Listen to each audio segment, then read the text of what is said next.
ಎಲ್ಲರಿಗೂ ನಮಸ್ಕಾರ. ನನ್ನ ಯೂಟ್ಯೂಬ್ ಚಾನಲ್ಗೆ ಸ್ವಾಗತ. ಆತ್ಮೀಯರೇ ಮತ್ತು ವಿದ್ಯಾರ್ಥಿಗಳೇ, ನಾನು ಉಡುಪಿ ದೊಡ್ಡನಗುಡ್ಡೆಯ ವಾಸಂತಿ ಅಂಬಲ್ಪಾಡಿ. ವಿದ್ಯಾರ್ಥಿಗಳೇ ಹಾಗೂ ಆತ್ಮೀಯರೇ, ನೀವಿನ್ನೂ ನನ್ನ ಚಾನಲ್ಗೆ ಹೊಸಬರಾಗಿದ್ದಲ್ಲಿ ಮೊದಲು ಸಬ್ಸ್ಕ್ರೈಬ್ ಮಾಡುವುದನ್ನು ಮರೆಯದಿರಿ. ಹಾಗೆ ಒಂದು ಲೈಕ್ ಕೊಡಿ, ಕಮೆಂಟ್ ಮಾಡಿ ಮತ್ತು ನಿಮ್ಮ ಸ್ನೇಹಿತರಿಗೂ ಕೂಡ ಶೇರ್ ಮಾಡಿ. ವಿದ್ಯಾರ್ಥಿಗಳೇ, ಇಂದಿನ ವಿಡಿಯೋದಲ್ಲಿ ಸಂತ ಶಿಶುನಾಳ ಶರೀಫರು ಬರೆದ ಗುಡಿಯ ನೋಡಿರಣ್ಣ ಅನ್ನುವಂತಹ ತತ್ವಗೀತೆಯ ಸಾರಾಂಶವನ್ನು ನೋಡ್ತಾ ಹೋಗೋಣ. ಮೊದಲ ಭಾಗ ನೋಡಿ. ಗುಡಿಯ ನೋಡಿರಣ್ಣ, ದೇಹದ ಗುಡಿಯ ನೋಡಿರಣ್ಣ, ಗುಡಿಯ ನೋಡಿರಿದು ಪೊಡವಿಗೆ ಒಡೆಯನು ಅಡಗಿಕೊಂಡು ಕಡು ಬೆಡಗಿ ನೊಳಿರುತಿಹ. ಈ ಒಂದು ಸಾಲಿನಲ್ಲಿ ಗುಡಿಯನ್ನು ನೋಡಿರಣ್ಣ ಅಂದರೆ, ಗುಡಿ ಅಂದರೆ ನಿಮಗೆಲ್ಲ ಗೊತ್ತಿರ್ಬೋದು, ದೇವರು ಇರುವಂತಹ ಒಂದು ಸ್ಥಳ ಗುಡಿ ಅಂತ ಹೇಳ್ತೇವೆ, ಗುಡಿ ಗೋಪುರ ಅಂತ ಕೇಳಿರ್ಬೋದು. ಗುಡಿಯ ನೋಡಿರಣ್ಣ, ದೇಹದ ಗುಡಿಯ ನೋಡಿರಣ್ಣ ಅಂದರೆ ಇಲ್ಲಿ ಶಿಶುನಾಳ ಶರೀಫರು ಹೇಳ್ತಾರೆ, ದೇಹ ಅನ್ನುವಂತಹ ಗುಡಿಯನ್ನು ನೋಡಿ, ದೇಹ ಅನ್ನುವಂತಹ ಈ ಒಂದು ಗುಡಿಯನ್ನು ನೋಡಿ, ಗುಡಿಯ ನೋಡಿರಿದು ಪೊಡವಿಗೆ ಒಡೆಯನು ಅಡಗಿಕೊಂಡು ಕಡು ಬೆಡಗಿನೊಳಿರುತಿಹ. ಗುಡಿಯ ನೋಡಿರಿದು, ಸಾಧಾರಣವಾಗಿ ಗುಡಿಯಲ್ಲಿ ದೇವರು ಇರ್ತಾನೆ, ಆದರೆ ನಮ್ಮ ದೇಹ ಅನ್ನೋದೇ ಒಂದು ಗುಡಿ. ಆ ಗುಡಿಯಲ್ಲಿ ದೇವರು ಇದ್ದಾನೆ. ಪೊಡವಿಗೆ ಒಡೆಯನು, ಈ ಪೊಡವಿಗೆ ಒಡೆಯನಾದಂತಹ, ಈ ಗುಡಿಗೆ ಒಡೆಯನಾದಂತಹ ದೇವರು ಈ ದೇಹ ಅನ್ನುವಂತಹ ಗುಡಿಯಲ್ಲಿ ಇದ್ದಾನೆ. ಆತ ಈ ದೇಹ ಅನ್ನುವಂತಹ ಗುಡಿಯಲ್ಲಿ ವಾಸವಾಗಿದ್ದಾನೆ. ಪೊಡವಿಗೆ ಒಡೆಯನು ಅಡಗಿಕೊಂಡು ಕಡು ಬೆಡಗಿನೊಳು ಇರುತಿಹ. ಪೊಡವಿಗೆ ಒಡೆಯನಾದಂತಹ ಆ ದೇವರು ಎಲ್ಲಿ ಆತ ಅಡಗಿ ಕೂತ್ಕೊಂಡಿದ್ದಾನೆ, ಅಡಗಿ ಕುಳಿತಿದ್ದಾನೆ. ದೇಗುಲದ ಒಳಗೆ ಆತ ಇಲ್ಲ, ದೇಗುಲದಲ್ಲಿರುವಂತಹ ಆ ಶಿಲ್ಪ ಮಾತ್ರ ಕಾಣ್ತಾ ಉಂಟು, ಆ ಗುಡಿ ಮಾತ್ರ ಕಾಣ್ತಾ ಇದೆ. ಈ ವಿಗ್ರಹ ಅಂದರೆ ಅಲ್ಲಿರುವಂತಹ ಮೂಲ ವಿಗ್ರಹ ಅನ್ನುವುದು ನಮ್ಮ ಒಳಗೆ ಇದೆ. ಅಂದರೆ ನಾನು ಎಂಬಂತಹ ಈ ಒಂದು ಪ್ರಜ್ಞೆಯ ಒಳಗೆ ಬ್ರಹ್ಮನಿದ್ದಾನೆ, ಅಂದರೆ ದೇವರು ಇದ್ದಾನೆ ಅನ್ನುವುದನ್ನು ಮರೆತು ನಾವು ಗುಡಿಯ ಒಳಗೆ ಹುಡುಕುತ್ತಾ ಇದ್ದೇವೆ. ಅಂದರೆ ದೇವರು ನಮ್ಮ ಒಳಗೆ, ದೇಹ ಅನ್ನುವಂತಹ ಗುಡಿಯ ಒಳಗೆ ಇದ್ದಾನೆ. ಆ ದೇಹ ಅನ್ನುವಂತಹ ಗುಡಿಯ ಒಳಗೆ ಅಡಗಿಕೊಂಡು ಕಡು ಬೆಡಗಿನೊಳು ಇರುತಿಹ ಅಂದರೆ ಅವನು ಅಡಗಿ ಕೂತ್ಕೊಂಡಿದ್ದಾನೆ. ನಾವೆಲ್ಲ ಈ ಸಂಸಾರದಲ್ಲಿ ಅಡಗಿದ್ದೇವೆ, ಸಂಸಾರದಲ್ಲಿ ಮುಳುಗಿ ಹೋಗಿದ್ದೇವೆ. ನಮ್ಮ ಒಳಗೆ ಇರುವಂತಹ ದೇವರನ್ನು ನಾವು ನೋಡಿಲ್ಲ, ಆತ ನಮ್ಮ ಒಳಗೆ ಅಡಗಿ ಕೂತ್ಕೊಂಡಿದ್ದಾನೆ. ಇದು ಒಂದು ಸೋಜಿಗವಾಗಿದೆ. ಈ ಪರಮಾತ್ಮ ದೇಹದ ಒಳಗೆ ಇದ್ದಾನೆ, ನಾವೆಣಿಸಿದ್ದು ಗುಡಿಯ ಒಳಗೆ ಇದ್ದಾನೆ ಅಂತ. ಆದರೆ ಇಲ್ಲಿ ಶಿಶುನಾಳ ಶರೀಫರು ಹೇಳ್ತಾರೆ, ಗುಡಿಯ ನೋಡಿರಿದು ಗುಡಿಯ ನೋಡಿರಣ್ಣ, ದೇಹದ ಗುಡಿಯ ನೋಡಿರಣ್ಣ. ಎರಡನೆಯ ಭಾಗದಲ್ಲಿ ನೋಡಿ. ಮೂರು ಮೂಲೆ ಕಲ್ಲು ಅದರೊಳು ಜಾರುತಿಹ ಕಲ್ಲು, ಧೀರ ನಿರ್ಗುಣನು ಸಾರಸ ಗುಣದಲ್ಲಿ ತೋರಿ ಅಡಗಿತ ಬ್ಯಾರಾಗಿರುತಿಹ. ಈ ತತ್ವಗೀತೆಯನ್ನು ಹಲವಾರು ಪ್ರಸಿದ್ಧ ಗಾಯಕರು ಹಾಡಿದ್ದಾರೆ. ಆ ಗಾಯನವನ್ನೂ ಒಮ್ಮೆ ನೀವು ಕೇಳಿಸ್ಕೊಳ್ಳಿ. ಇಲ್ಲಿ ಮೂರು ಮೂಲೆಯ ಕಲ್ಲು, ಅದರೊಳು ಜಾರುತ್ತಿರುವ ಕಲ್ಲು ಅಂದರೆ ಇಲ್ಲಿ ನಮ್ಮ ಈ ದೇಹ ಮೂರು ಬಗೆಯಲ್ಲಿದೆ ಅಂತೆ, ಮೂರು ಸ್ತರದಲ್ಲಿದೆ. ಅಂದರೆ ದೇಹದ ಒಳಗೆ ಇರುವಂತಹ ಈ ಆತ್ಮ ಇದೆ ಅಲ್ಲ, ಆ ಆತ್ಮಕ್ಕೆ ಮೂರು ಮೂಲೆಯ ಕಲ್ಲು ಅಂದರೆ ಈ ಜೀವಕ್ಕೆ ಮೂರು ಹೊದಿಕೆಗಳು ಇವೆ. ಈ ಮೂರು ಹೊದಿಕೆಗಳಿಂದಾಗಿ ಈ ಒಂದು ದೇಹ ಮೂರು ಹೊದಿಕೆಗಳಿಂದ ಬೇರೆಯಾಗಿ ಮುಕ್ತಿ ಪಡೆಯಬೇಕು ಅನ್ನುವಂಥದ್ದು. ಧೀರ ನಿರ್ಗುಣನು ಸಾರ ಸಗುಣದಲ್ಲಿ ತೋರಿ ಅಡಗಿತ ಬೇರೆಯಾಗಿರುತಿಹ ಅಂದರೆ ಈ ಮೂರು ದೇಹದ ಸ್ಥಿತಿಗಳು ಯಾವುದು ಅಂದರೆ, ಈ ದೇಹಗಳಿಂದ ಆತ್ಮನು ಬೇರೆಯಾಗಿ ಮುಕ್ತಿಯನ್ನು ಪಡೆಯುವುದೇ ನಿಜವಾದಂತಹ ಸಾವು ಅಥವಾ ಮುಕ್ತಿ ಅನ್ನುವಂಥದ್ದು. ಮುಕ್ತಿ ಅಂದರೆ ಸಾವಿಲ್ಲದ ಸ್ಥಿತಿಗೆ ಮುಕ್ತಿ ಅಂತ ಹೇಳ್ತಾರೆ. ಈ ಮೂರು ಸ್ಥಿತಿಗಳು, ಈ ದೇಹದಲ್ಲಿರುವಂತಹ ಮೂರು ಹೊದಿಕೆಗಳು ಅಥವಾ ಈ ಮೂರು ಸ್ತರಗಳು ಯಾವುದು ಅಂದರೆ, ಒಂದು ಸ್ಥೂಲ ಶರೀರ ಅಂತ ಹೇಳ್ತಾರೆ, ಎರಡನೇದು ಸೂಕ್ಷ್ಮ ಶರೀರ ಅಂತ ಹೇಳ್ತಾರೆ, ಮೂರನೇದು ಕಾರಣ ಶರೀರ. ಈ ಮೂರು ಶರೀರಗಳು ಯಾವುದು, ಅದು ಏನೆಲ್ಲ ಮಾಡ್ತದೆ ಅನ್ನುವಂಥದ್ದು ಸ್ಥೂಲ ಶರೀರ ಭೌತಿಕ ಶರೀರ, ಮೇಲ್ನೋಟಕ್ಕೆ ಕಾಣಿಸುವಂಥ ನಮ್ಮ ಶರೀರ, ಈ ಶರೀರ ರಕ್ತ, ಮಾಂಸ, ಮೂಳೆ ಮೊದಲಾದಂತಹ ಧಾತುಗಳಿಂದ ನಿರ್ಮಿತವಾಗಿರುವಂಥ ಒಂದು ಹೊರಗಿನ ಸ್ಥಿತಿ, ಹೊರಗಿನ ಆಕೃತಿ. ಅಂದರೆ ಈ ಹೊರಗೆ ಕಾಣುವಂಥ ಈ ಸ್ಥೂಲ ಶರೀರ, ಈ ಭೌತಿಕ ಶರೀರ, ಈ ಶರೀರದ ಒಳಗೆ ಆತ್ಮನು ನಿರ್ಗಮಿಸಿದ ನಂತರ ಈ ಶರೀರ ನಾಶವಾಗ್ತದೆ. ಇದನ್ನು ಸುಡುವುದೋ ಹೂಳುವುದೋ ಮಾಡಿಬಿಡ್ತಾರೆ. ಇದು ಮೊದಲ ಶರೀರ, ಸ್ಥೂಲ ಶರೀರ, ಭೌತಿಕ ಶರೀರ. ಇನ್ನು ಎರಡನೆಯ ಶರೀರ ಯಾವುದಂದರೆ ಸೂಕ್ಷ್ಮವಾದಂತಹ ಶರೀರ.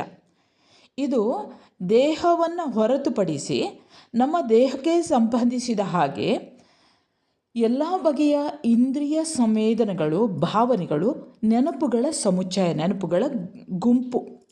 ಈ ಕನಸುಗಳು ಇರ್ಬೋದು, ಭಾವನೆಗಳು, ಕನಸುಗಳು ನಮಗೆ ಕಂಡುಬರುವಂತಹ ನಮ್ಮ ಬಿಂಬ ಅಥವಾ ನಮ್ಮ ಇಮೇಜ್ ಅಂತ ಹೇಳ್ತೇವೆ. ನಾನು ಅನ್ನುವಂಥದ್ದು, ನಾನು ಅಂದರೆ ಈ ದೇಹ ಸಮೇತ ಈ ಭಾವ, ಇದು ಸೂಕ್ಷ್ಮ ಶರೀರ ಅಂತ ಹೇಳ್ತಾರೆ. ವ್ಯಕ್ತಿಯು ಸತ್ತ ನಂತರ ಮುಂದಿನ ಜನ್ಮ ಪ್ರಾಪ್ತವಾಗುವವರೆಗೆ ಈ ದೇಹ ಅನ್ನುವಂಥದ್ದು ಅಸ್ತಿತ್ವದಲ್ಲಿ ಇರ್ತದಂತೆ. ಸತ್ತು ದೇಹದಿಂದ ಮುಕ್ತವಾಗಿ ಸದ್ಗತಿ ದೊರೆಯದೆ ಅಂಡಲೆಯುವಂತಹ ಪ್ರೇತಗಳನ್ನು ನೀವು ನೋಡಿರ್ಬೋದು ಅಥವಾ ಕೇಳಿರಬಹುದು. ಈ ಪ್ರೇತಗಳು ಇಂತಹ ಸೂಕ್ಷ್ಮ ಶರೀರಗಳು ಅಂತ ಹೇಳ್ತೇವೆ.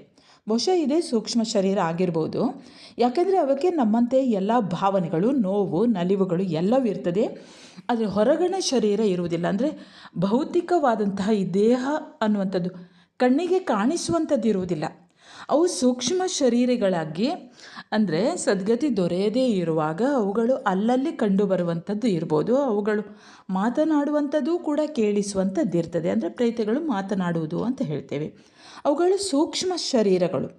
ಇನ್ನು ಕಾರಣ ಶರೀರ, ಇದು ಸೂಕ್ಷ್ಮ ಶರೀರಕ್ಕಿಂತಲೂ ಅಮೂರ್ತ ನೆಲೆಗೆ ಸೇರಿರುವಂತಹ, ಅಂದರೆ ಭೌತಿಕವೂ ಅಲ್ಲದ, ಭಾವಿಕವೂ ಅಲ್ಲದ ಅಮೂರ್ತ ಆಯಾಮಕ್ಕೆ ಸೇರಿದಂತಹ ಸಂಗತಿ ಅಂತ ಹೇಳ್ತಾರೆ. ಇದರಲ್ಲಿ ಪೂರ್ವಜನ್ಮದ ನೆನಪುಗಳಿರ್ತವೆ. ಜೀವವು ಇಲ್ಲಿಯವರೆಗೆ ಅನುಭವಿಸ್ತಾ ಇರುವಂತಹ, ಅನುಭವಿಸಬೇಕಾದಂತಹ ಸಕಲ ಸಂಚಯಿತ ಕರ್ಮಗಳು ಸಂಗ್ರಹವಾಗಿರ್ತದೆ ಅಂತ ಹೇಳ್ತಾರೆ. ಇದು ಜನ್ಮದಿಂದ ಜನ್ಮಕ್ಕೆ ಅಬಾಧಿತವಾಗಿ ಮುಂದುವರಿದುಕೊಂಡೇ ಬರುವಂಥ ಒಂದು ಕರ್ಮದ ಹೊರೆ. ಹಾಗಾಗಿ ಜೀವವು ಸಂಪೂರ್ಣ ಸಾಕ್ಷಾತ್ಕಾರ ಹೊಂದುವವರೆಗೂ, ಅಂದರೆ ಮೋಕ್ಷವನ್ನು ಪಡೆಯುವವರೆಗೂ ಇದು ಬ್ರಹ್ಮಕಪಾಲ ಅಂದರೆ ಒಂದು ಪುರಾಣದಲ್ಲಿ ಒಂದು ಕಥೆ ಇದೆ. ಅಂದರೆ ಬ್ರಹ್ಮನ ಒಂದು ಶಿವನ ಕೈಯಲ್ಲಿ ಅಂಟಿಕೊಂಡಿರುವಂಥ ಬ್ರಹ್ಮಕಪಾಲ ಅನ್ನುವಂಥ ಕಥೆ. ಆ ಕಥೆಯನ್ನು ನೀವು ಯೂಟ್ಯೂಬಲ್ಲಿ ಸಿಗ್ತದೆ, ಅಲ್ಲಿ ನೋಡ್ಕೊಂಡ್ಬಿಡಿ. ಹಾಗೆ ಯಕ್ಷಗಾನದಲ್ಲಿ ಈ ಕಥೆ ಬರ್ತದೆ. ಇದು ಬ್ರಹ್ಮಕಪಾಲ ಕೈಯಲ್ಲಿ ಅಂಟಿಕೊಂಡಿರುವಂತಹ ಬುರುಡೆಯ ಹಾಗೆ, ಬ್ರಹ್ಮಕಪಾಲದ ಹಾಗೆ ಅದಕ್ಕೆ ಅಂಟಿಕೊಂಡೇ ಇರ್ತದೆ. ಯಾವುದು? ಕಾರಣ ಶರೀರ. ಎಲ್ಲದಕ್ಕಿಂತ ಒಳಗಿನ ಪದರವಾಗಿ ಆವರಿಸಿರುವಂತಹ ಈ ಕಾರಣ ಶರೀರದ ಒಳಗೆ ಇರುವವನೇ ಸತ್ ಚಿತ್ ಆನಂದ ರೂಪಿ ಆತ್ಮ. ಹೀಗೆ ಇವು ಮೂರು ಮೂಲೆ ಕಲ್ಲು, ಅದರಳು ಜಾರುತ್ತಿರುವ ಕಲ್ಲು. ಅಂದರೆ ಕೆಲವೊಂದು ಇದರಲ್ಲಿ ಬೇರೆ ಬೇರೆ ಅರ್ಥಗಳು ಬರ್ತವೆ. ಬೇರೆ ಬೇರೆ ತತ್ವದ ಪ್ರಕಾರ ಬೇರೆ ಬೇರೆ ವಿದ್ವಾಂಸರು ಬೇರೆ ಬೇರೆ ಅರ್ಥಗಳನ್ನು ಇದಕ್ಕೆ ಕೊಟ್ಟಿದ್ದಾರೆ. ಅದನ್ನು ಕೂಡ ನೀವು ಸೂಕ್ಷ್ಮವಾಗಿ ಗಮನಿಸ್ಬೋದು. ಅಂದರೆ ಆಧ್ಯಾತ್ಮದ ಪ್ರಕಾರ ಬೇರೆ ಬೇರೆ ಅರ್ಥಗಳು ಬರ್ತವೆ. ಇಲ್ಲಿ ಹೇಳುವಂಥದ್ದು ಈ ಮೂರು ಪರಿಮಾಣಗಳಲ್ಲಿ ಅಸ್ತಿತ್ವದಲ್ಲಿರುವಂಥ ಈ ದೇಹವನ್ನು ಶರೀಫರು ಹೇಳ್ತಾರೆ ಕಲ್ಲು ಅಂತ ಹೇಳ್ತಾರೆ. ಕಲ್ಲು ಅನ್ನುವಂಥ ಘನ ವಸ್ತುವಿನ ರೂಪಕದಿಂದ ಅವರು ವಿವರಿಸ್ತಾರೆ. ಯಾಕೆಂದರೆ ಕಲ್ಲು ಅನ್ನುವಂಥದ್ದು ಗಟ್ಟಿಯಾದದ್ದು, ಅದು ನಿರ್ದಿಷ್ಟವಾದಂತಹ ಆಕಾರವುಳ್ಳದು, ಅಥವಾ ಸರಳವಾಗಿ ಹೇಳಬೇಕು ಅಂತ ಇದ್ದರೆ ಅದು ಅನುಭವಕ್ಕೆ ಅಥವಾ ಅನುಭಾವಕ್ಕೆ ನಿಲುಕುವಂಥದ್ದು. ಈ ದೇಹಗಳೂ ಕೂಡ ವಿವರಣೆಗೆ ಸಿಗುವಂಥದ್ದೇ ಆಗಿದೆ. ಅದರಲ್ಲೂ ಜಾರುತ್ತಿರುವ ಮತ್ತೊಂದು ಕಲ್ಲು ಇದೆ. ಅಂದರೆ ಈ ದೇಹದ ಒಳಗೆ ಮತ್ತೊಂದು ಕ್ವಾಂಟಿಟಿ ಅನ್ನುವಂಥದ್ದಿದ್ದು ಅದು ವಿವರಣೆಗೆ ನಿಲುಕದೆ ಜಾರಿ ಹೋಗುತ್ತಲಿದೆ. ಇದನ್ನು ಅನುಭೂತಿಗೆ ತಂದುಕೊಳ್ಳುವಂಥದ್ದು ಕಷ್ಟ ಅಂತ ಹೇಳ್ತಾರೆ. ಇದು ಭೌತಿಕ, ಭಾವಿಕ, ಅಮೂರ್ತ ಆಯಾಮಗಳಿಗಿಂತ ಆಚೆಯದು. ಹಾಗಿದ್ದರೂ ಕೂಡ ಇದು ವಿಮುಕ್ತ ಆತ್ಮ ಅಂತ ಹೇಳಲಿಕ್ಕೆ ಬರುವುದಿಲ್ಲ. ಇದು ತನ್ನನ್ನು ತಾನು ಈಶ್ವರನಿಗಿಂತ ಬೇರೆ ಮಾಡಿಕೊಂಡು ನಾನು ಅನ್ನುವಂತಹ ಪ್ರತ್ಯೇಕ ಪರಿವೇಶವನ್ನು ಕಟ್ಟಿಕೊಂಡು ಸಂಸಾರದಲ್ಲಿ ಸುತ್ತುತ್ತಾ ಇರ್ತದಂತೆ. ಜನ್ಮದಿಂದ ಜನ್ಮಕ್ಕೆ ಬೇರೆ ಬೇರೆ ಚಹರೆಗಳನ್ನು ಧರಿಸುತ್ತಾ ಅವುಗಳ ಜೊತೆಗೆ ಸಾಗುವ, ಆದರೆ ಅವುಗಳಿಂದ ಮುಕ್ತನಾದ ಆನಂದ ಸ್ವರೂಪಿಯೇ ನಾನು ಅನ್ನುವಂಥದ್ದು ಈ ನಾಲ್ಕನೆಯ ಕಲ್ಲಿನ ಪ್ರವರ ಅಂತ ಹೇಳ್ತಾರೆ. ಅದುವೇ ಅಹಂಕಾರ ಇದು ಇನ್ನೂ ಸಚ್ಚಿದಾನಂದ ಸ್ವರೂಪಿ ಆತ್ಮದ ಸ್ಥಿತಿಯಲ್ಲೇ ಇದ್ದು ಈಶ್ವರನಿಂದ ಅಂದರೆ ದೇವರಿಂದ ಪ್ರತ್ಯೇಕವಾಗಿದೆ ಅನ್ನುವಂಥದ್ದು. ಈ ರೀತಿಯಾಗಿ ಬೇರೆ ಬೇರೆ ಅರ್ಥಗಳನ್ನು ಬೇರೆಯವರು ಬೇರೆ ಬೇರೆ ರೀತಿಯಲ್ಲಿ ಕಲ್ಪಿಸಿಕೊಂಡಿದ್ದಾರೆ. ನಿಮಗೆ ನಿಮ್ಮ ಉಪನ್ಯಾಸಕರು ಬೇರೆ ಬೇರೆ ರೀತಿಯಲ್ಲಿ ಹೇಳಬಹುದು.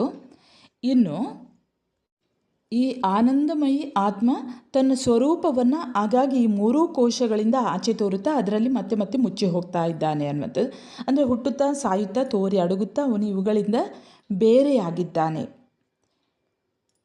ಸಾರಸ ಗುಣದಲ್ಲಿ ತೋರಿ ಅಡಗಿತಾ ಬೇರೆಯಾಗಿರುತ್ತಿಹ ಅಂದರೆ ಆತ ಬೇರೆಯೇ ಆಗಿರುತ್ತಾನೆ ಅನ್ನುವಂಥದ್ದನ್ನು ಇಲ್ಲಿ ಶರೀಫರ್ ಹೇಳ್ತಾರೆ. ಮುಂದಿನ ಭಾಗ ಗಮನಿಸಿ. 6 ಕಟ್ಟಿ ಮ್ಯಾಲಕ್ಕೆ ಏರಿದವನು ಗಟ್ಟಿ ಬೇರೆ ಕಾಳೆ ಶಂಖ ಭಾರಿ ಸುನಾದದಿ ಮೀರಿದಾನಂದ ತೋರಿ ಹೊಳೆಯುತ್ತಿಹ. 6 ಕಟ್ಟಿ ಮ್ಯಾಲಕ್ಕೆ ಅಂದರೆ ಇಲ್ಲಿ ಬೇರೆ ಬೇರೆ ರೀತಿಯಲ್ಲಿ ಇದನ್ನು ಕೂಡ ಅರ್ಥೈಸಿಕೊಳ್ಬಹುದು. ಅಂದರೆ ನಮ್ಮ ಶರೀರ ಮೂಲ ಪ್ರವೃತ್ತಿಗಳ ಮೇಲೆ ಮಾನಸಿಕ ನಿಯಂತ್ರಣವನ್ನು ಹೊಂದುವುದರ ಮೂಲಕ ಅಭ್ಯುದಯವನ್ನು ಹೊಂದಬಹುದು ಅನ್ನೋದು ಒಂದರ್ಥ. ದೇಹದ ಆಂತರಿಕ ಪ್ರಾಣ ಪ್ರವೃತ್ತಿಗಳ ಮೇಲೆ ನಿಯಂತ್ರಣ ಹೊಂದುವುದರಿಂದಲೂ ಕೂಡ ಅಭ್ಯುದಯ ಸಾಧ್ಯ ಎನ್ನುವಂಥದ್ದು ಇದು. ಇನ್ನು 6 ಕಟ್ಟಿ ಮ್ಯಾಲಕ್ಕೆ ಅರಿಷಡ್ವರ್ಗಗಳು ಅಂತ ಹೇಳ್ತೇವೆ. 6 ಅರಿಷಡ್ವರ್ಗಗಳು ಕಾಮ, ಕ್ರೋಧ, ಲೋಭ, ಮೋಹ, ಮದ, ಮಾತ್ಸರ್ಯ. ಹಾಗೆ 3 ಕಟ್ಟಿ ಅಂದರೆ 3 ಯಾವುದಂದರೆ ಪ್ರಜ್ಞಾಸ್ಥಿತಿಗಳು ಮನಸ್ಸು, ಬುದ್ಧಿ, ಚಿತ್ತ. ಜೀವಿಯ ಪ್ರವೃತ್ತಿಯನ್ನು ಕರ್ಮ ನಿರ್ವಹಣೆಯನ್ನು ನಿಯಂತ್ರಿಸುವುದು, ನಮ್ಮ ಸಕಲ ಸಂವೇದನೆಗಳ ಮೂಲವನ್ನು ರೂಪಿಸುವಂಥದ್ದು ನಮ್ಮ ಪ್ರಜ್ಞೆಯ 3 ಸ್ಥಿತಿಗಳು. ಕರ್ಮಗಳ ಅನುಸಾರವಾಗಿ ಎಲ್ಲಿ ಬೇಕೋ ಅಲ್ಲಿಗೆ ಹರಿದಾಡ್ತಾ ಇರುವಂಥ ಈ ಪ್ರಜ್ಞೆಯ ಮೂಲಭೂತ ಘಟಕಗಳೇ ಈ ಮನಸ್ಸು, ಬುದ್ಧಿ, ಚಿತ್ತಗಳು. ಇವುಗಳ ಮೇಲೆ ನಿಯಂತ್ರಣ ಹೊಂದುವುದು ನಮ್ಮ ಮೋಕ್ಷ ಸಾಧನೆಗೆ ಅವಶ್ಯಕ. ಇವುಗಳನ್ನು ಹಿಡಿದು ಕಟ್ಟಬೇಕು ಅಂತ ಹೇಳ್ತಾರೆ. ನಮ್ಮ ಈ ಪ್ರಜ್ಞೆಯನ್ನು, ಸಂಸ್ಕಾರಗಳನ್ನು, ವಾಸನೆಗಳನ್ನು ರೂಪಿಸುವಂತಹ ಕಾಮಕ್ರೋಧಾದಿ 6 ಪ್ರವೃತ್ತಿಗಳನ್ನು ನಿಯಂತ್ರಿಸಬೇಕಾದಂತಹ ಅಗತ್ಯವನ್ನು ವಿಶೇಷವಾಗಿ ಹೇಳುವಂಥದ್ದು.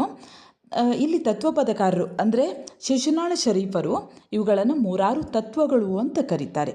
ಇವುಗಳನ್ನು ಕಟ್ಟಿ ಮೇಲಕ್ಕೆ ಏರಿದವನೇ ಗಟ್ಟಿ ಅಂತ. ಇನ್ನು ಈ ಶರೀರದಲ್ಲಿ ಭೌತಿಕ ಆಯಾಮಕ್ಕೆ ಹೊರತಾಗಿ ಆಂತರಿಕವಾಗಿ ರೂಪುಗೊಂಡಿರುವಂತಹ ಪ್ರಾಣ ವ್ಯವಸ್ಥೆಯಲ್ಲಿ 6 ಚಕ್ರಗಳು ಇರ್ತವಂತೆ. ಅವುಗಳಲ್ಲಿ ಪ್ರಾಣ ಚೈತನ್ಯವು ಪ್ರವಹಿಸ್ತಾ ಇರ್ತವೆ. ಇವುಗಳಲ್ಲಿ ವ್ಯರ್ಥವಾಗಿ ನಿಯತಿಯ ಪ್ರಕಾರ ಹರಿದು ಹೋಗುವಂಥ ಪ್ರಾಣಶಕ್ತಿಯನ್ನು ತಡೆದು ಕಟ್ಟಿ ನಿಲ್ಲಿಸುವವನೇ ಯೋಗಿ. ಇವುಗಳಿಂದ ಸ್ವಯಂ ಪ್ರಜ್ಞೆ ವಿವಿಧ ಹಂತಗಳಲ್ಲಿ ವಿಕಾಸವಾಗುತ್ತಾ ತನ್ನ ಆವರಣಗಳನ್ನು ಕಳಚಿಕೊಳ್ಳುತ್ತಾ ಅದು ಪರಮಾತ್ಮನ ಕಡೆಗೆ ಸಾಗುತ್ತದೆ. ಅಂದರೆ ಈ 6 ಚಕ್ರಗಳ ಮೇಲೆ ನಿಯಂತ್ರಣ ಹೊಂದಬೇಕಾದರೆ ಪ್ರಾಣದ ಅಥವಾ ಸ್ಥೂಲವಾಗಿ ಹೇಳಬೇಕೆಂದರೆ ಉಸಿರಿನ 3 ವಾಹಿನಿಗಳ ಮೇಲೆ ಹತೋಟಿ ಹೊಂದಬೇಕಾದದ್ದು ಅಗತ್ಯವಿದೆ ಅನ್ನುವಂಥದ್ದನ್ನು ಇಲ್ಲಿ ಶರೀಫರ್ ಹೇಳ್ತಾರೆ. ಕೊನೆಯದಾಗಿ ಸುನಾದದಿ ಮೀರಿದ ಆನಂದ ತೋರಿ ಹೊಳೆಯುತ್ತಿಹ ಅಂದರೆ ಮೀರಿದ ಆನಂದವು ತೋರಿ ಹೊಳೆಯುತ್ತಾ ಇದೆ. ಇಡೀ ಜಗತ್ತಿನ ನಿರ್ಮಾಣಕ್ಕೆ ಹೇತುವಾಗಿರುವಂಥ ಈ ಮೂಲನಾದದ ಓಂಕಾರಕ್ಕೆ ಆಶ್ರಯವಾಗಿರುವಂಥ ಈ ದೇಹವನ್ನು ನೋಡಿರಿ. ನಿಮ್ಮ ದೇಹದ ಒಳಗೆ ಅಡಗಿರುವಂಥ ವಿಶ್ವರಹಸ್ಯವನ್ನು ಅರಿಯಿರಿ ಅಂತ ಶರೀಫರ್ ಹೇಳ್ತಾರೆ. ಕೊನೆಯ ಸಾಲುಗಳನ್ನು ಗಮನಿಸಿ. ಈಗ ಸಾಗುತಿಹವು ದಿವಸ ಬಹುದಿನ ಹೋಗಿ ಮಾಡಿ ಪಾಯಸ ಯೋಗಿ ರಾಜ ಶಿಶುನಾಳಾಧೀಶ ತಾನಾಗಿ ಪರಾತ್ಪರ ಬ್ರಹ್ಮರೂಪನಿಹ. ಸಾಗುತಿಹವು ದಿವಸ ಬಹುದಿನ ಹೋಗಿ ಮಾಡಿ ಪಾಯಸ. ಪಾಯಸ ಅಂದರೆ ಆ ಪಾಯಸ ಅಲ್ಲ, ಅದು ವಾಸಕ್ಕೆ ಪಾಯಸ ಅಂತ ಹೇಳ್ತಾರಂತೆ. ಸಾಗುತಿಹವು ದಿವಸ ಬಹುದಿನ ಹೋಗಿ ಮಾಡಿ ವಾಸ ಯೋಗಿ ರಾಜ ಶಿಶುನಾಳಾಧೀಶ ತಾನಾಗಿ ಪರಾತ್ಪರ ಬ್ರಹ್ಮ ರೂಪನಿಹ ಗುಡಿಯ ನೋಡಿರಣ್ಣ. ಈ 3 ದೇಹಗಳಿಂದ ಕೂಡಿದಂತಹ ಈ ಕೋಶದಲ್ಲಿ ಸಿಲುಕಿ ಇವುಗಳಲ್ಲೇ ವಾಸ ಮಾಡುತ್ತಾ ಪರಮಾತ್ಮನಿಂದ ಬೇರೆಯಾಗಿ ಜನ್ಮಗಳ ಸುತ್ತುತ್ತಾ ಬಹುದಿನಗಳು ಕಳೆದು ಹೋದವು.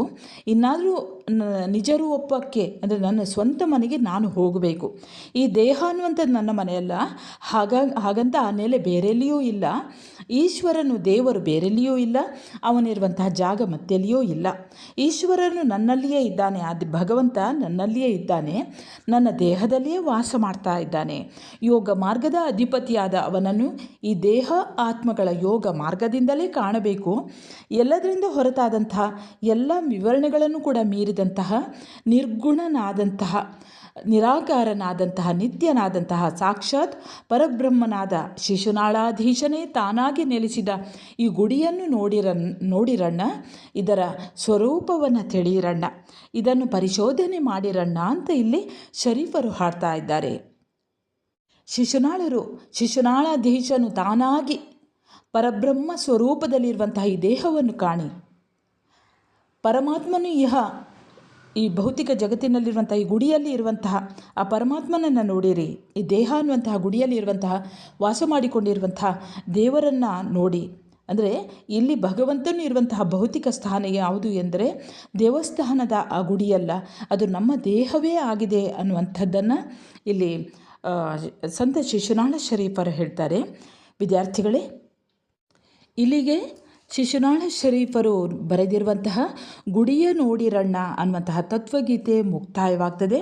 ಸರಿ, ಇನ್ನೊಂದು ಹೊಸ ವಿಷಯದೊಂದಿಗೆ ಮತ್ತೆ ಬರುತ್ತೇನೆ. ಅಲ್ಲಿಯವರೆಗೆ ನಮಸ್ಕಾರ.